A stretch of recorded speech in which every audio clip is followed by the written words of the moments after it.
பால் குடித்த போது திடீரென இருமல் வந்து குழந்தை உயிரிழந்து விட்டதாக கதறிய தாய். தவமிருந்து பெற்றெடுத்த மகன் உடம்பில் கத்திப்படக்கூடாது என பிடிவாதமாய் போஸ்ட்மார்ட்டத்திற்கு மறுத்த தந்தை. பிஞ்சு குழந்தையின் மூச்சை தாயை நிறுத்தியது அம்பலம். எதிர்வீட்டு பெண் அனுப்பிய வாய்ஸ் ரெக்கார்டால் வெளிவந்த பல உண்மைகள். பிறந்த 5 மாதங்களே ஆன குழந்தையை பெற்ற தாயை கொலை செய்தது ஏன்? எதிர்வீட்டு பெண் அனுப்பிய வாய்ஸ் ரெக்கார்டில் இருந்தது என்ன?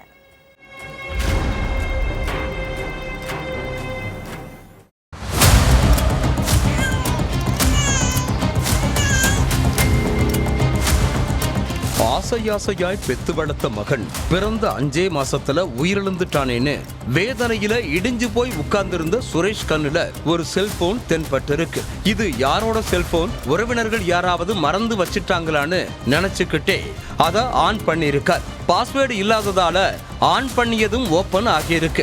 டிஸ்பிளேல மனைவியும் பக்கத்து வீட்டு பொண்ணும் சேர்ந்து இருக்கிற மாதிரி போட்டோ இருந்ததை பார்த்த சுரேஷ் கால் ஹிஸ்டரிய பார்த்திருக்கார். அதுல இன்கமிங் அவுட் கோயிங் எல்லாமே ஒரே ஒரு நம்பர் மட்டும்தான் இருந்திருக்கு. அதே மாதிரி வாட்ஸ்அப் பக்கம் போய் பார்த்தாலும் ஒரே ஒரு நம்பர்ல இருந்துதான் video call, voice record, photos, videos எல்லாமே இருந்திருக்கு.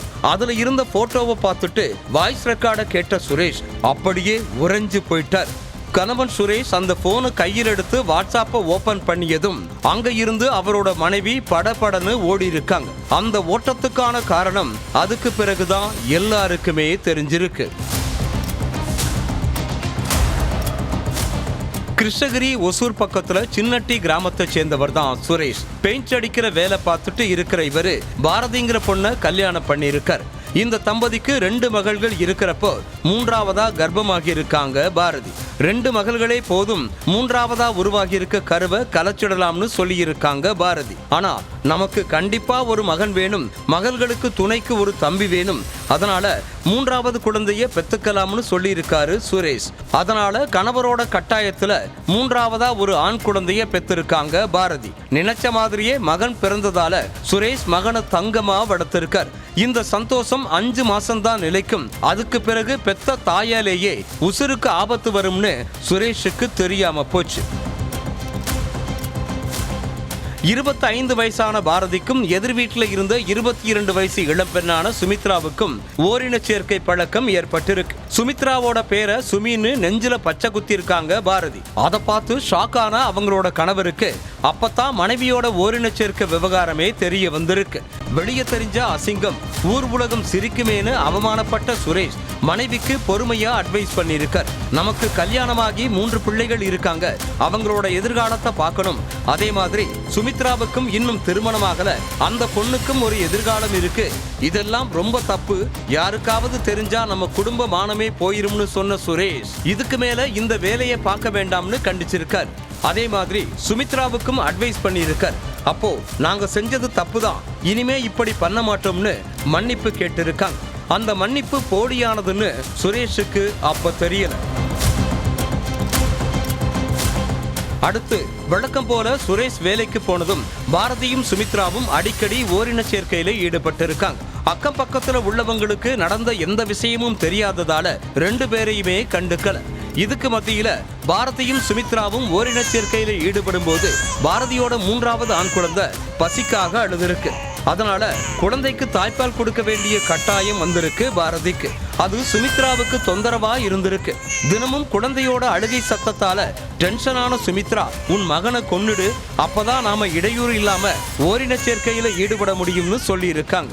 அதோட பாரதிக்கு வாட்ஸ்அப்லயும் வாய்ஸ் ரெக்கார்டு அனுப்பியிருக்காங்க சுமித்ரா. கணவருக்கு ஓரின சேர்க்கை விவகாரம் தெரிஞ்ச உடனேயே சுமித்ரா கிட்ட பேசுறதுக்காகவே தனியா செல்போன் பயன்படுத்தியிருக்காங்க பாரதி.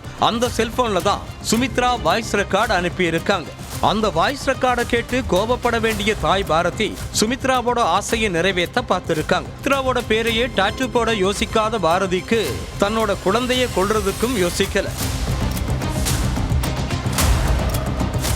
மதிய நேரம் குழந்தையோட வாயையும் மூக்கையும் பொத்தி மகனை கொலை செஞ்ச பாரதி அந்த செல்போன்ல போட்டோ எடுத்து சுமித்ராவுக்கும் அனுப்பியிருக்காங்க. நீ சொன்ன மாதிரியே குழந்தைய கொன்னுட்டேன்னு சுமித்ராவுக்கு தகவல் கொடுத்த அடுத்த நொடியே உயிரிழந்த குழந்தைய தூக்கிட்டு வெளியே ஓடி வந்து ஒரு நாடகம் ஆடி இருக்காங்க. பால் குடிச்சிட்டு இருந்தப்போ இருமல் வந்து திடீர்னு குழந்தைக்கு மூச்சு பேச்சு இல்லைன்னு கதறி அழுத பாரதி பக்கத்து தெருவுல நின்னுட்டு இருந்த கணவருக்கும் போன் பண்ணி தகவல் கொடுத்திருக்காங்க.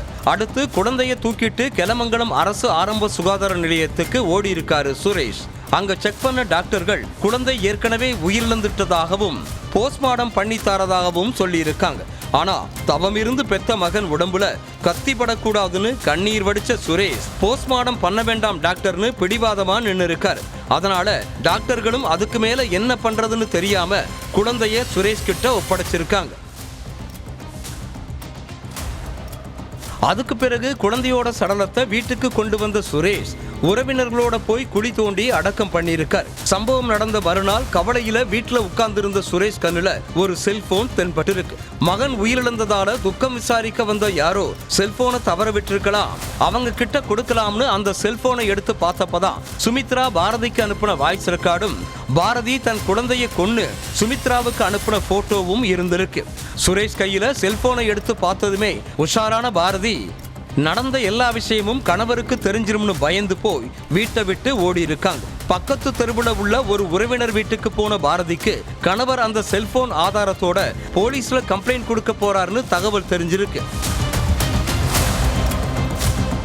அதனால அந்த உறவினர்கிட்ட செல்போனை வாங்கி கணவர் சுரேஷுக்கு கால் பண்ணி இருக்காங்க.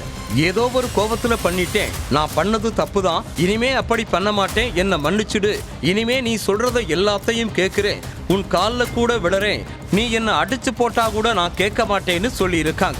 அதுக்கு இதெல்லாம் செஞ்சா என் பையன் திரும்பி வருவானா, உன்னால என் மகனை திரும்ப கொடுக்க முடியுமான்னு கேட்ட சுரேஷ் குழந்தையை எப்படி கொலை செஞ்ச, உண்மையை சொன்னா மன்னிச்சு விட்டுருவேன்னு சொல்லி இருக்காரு. நடந்த எல்லாத்தையுமே மனைவி வாயாலேயே கேட்டு அதை ரெக்கார்ட் பண்ணி போலீஸ்ல காட்டணும்னு பாரதி கிட்ட பொறுமையா பேசியிருக்காரு சுரேஷ். அப்பவும் பையன் பால் குடிச்சான், இருமல் வந்தது, கழுத்து மேல கை வச்சேன், எனக்கு சாகடிக்கிற எண்ணமெல்லாம் இல்லைன்னு மழுப்பி இருக்காங்க பாரதி. ஆனா விடாத சுரேஷ் உண்மையை சொன்னா விட்டுருவேன்னு அழுத்தமா பேசியிருக்கார். அதனால சமாளிக்க முடியாத பாரதி, ஆமா நான் தான் குழந்தையோட மூக்கையும் வாயையும் பொத்தி கொலை செஞ்சேன்னு சொல்லி இருக்காங்க. அமைதியா பேசி மனைவியோட வாயாலேயே மொத்த உண்மையையும் கறந்த சுரேஷ் பாரதி சுமித்ரா 2 பேர் மேலையும் போலீஸ் ஸ்டேஷன்ல கம்ப்ளைண்ட் கொடுத்திருக்காரு. அதுக்கு பிறகு 2 பெண்களையும் கைது செஞ்ச காவல்துறையினர் புதைக்கப்பட்ட குழந்தையோட சடலத்தை தோண்டி எடுத்து உடற்கூராய்வு செய்யற வேலையில ஈடுபட்டாங்க. எதிர் வீட்டு இளம்பெண்ணோட ஆசைக்காக பிஞ்சு குழந்தையை கொன்ன தாயோட செயல் ஒட்டுமொத்த கிராம மக்களையே அதிர்ச்சியில உறைய வச்சிருக்கு.